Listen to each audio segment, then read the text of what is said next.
government has had two fiscal leaps of faith this year. One with the income tax and the other one with the rationalization in GST rates.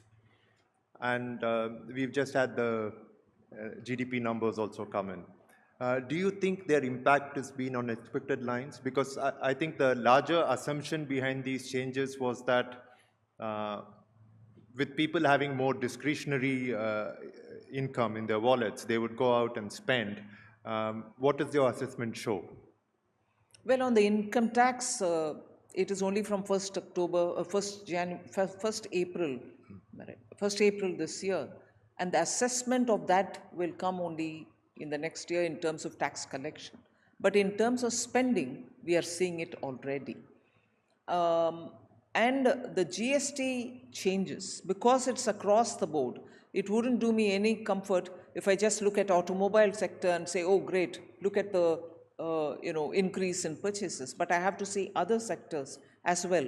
And when I'm talking about other sectors, they will have to be assessed over a slightly medium term rather than quickly 1 month's purchase, because that month happened to be a festival month. So both of them, therefore, income tax for the assessment side and for GST because of the festival month time, I will have to see how it plays out in the medium term. My expectation is when prices can come down, it's pure theory that people do buy more, spending goes up. Only when your tax rates reach a certain level beyond sustainable level, it plateaus out, demand plateaus out, the Laffer curve principle. So I would think both these will have a bearing, and it will be for all of us to see it from the coming few months. As it is, we saw the growth numbers for the second quarter. I think that will sustain, and overall this year's growth numbers will be 7 or beyond it as well. I think we are also at a stage where the real growth numbers are very, very heartening. But there is some concern over the nominal growth numbers, also because your tax revenue is linked to the nominal growth numbers. Does that worry you? Well, it's also a truth that we want our inflation to be down.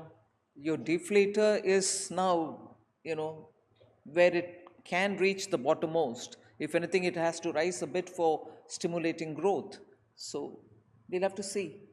But it doesn't worry me. I think the factors are playing out and they will find their own level. And so is before you ask me, so is the answer for rupee versus the dollar. No, I was just going to come to that. Rupee will have to find its own. No, I know that sitting in your chair, you probably can't say this, but a little inflation won't hurt, right? True, because for growth you need that little bit that little bit of boost.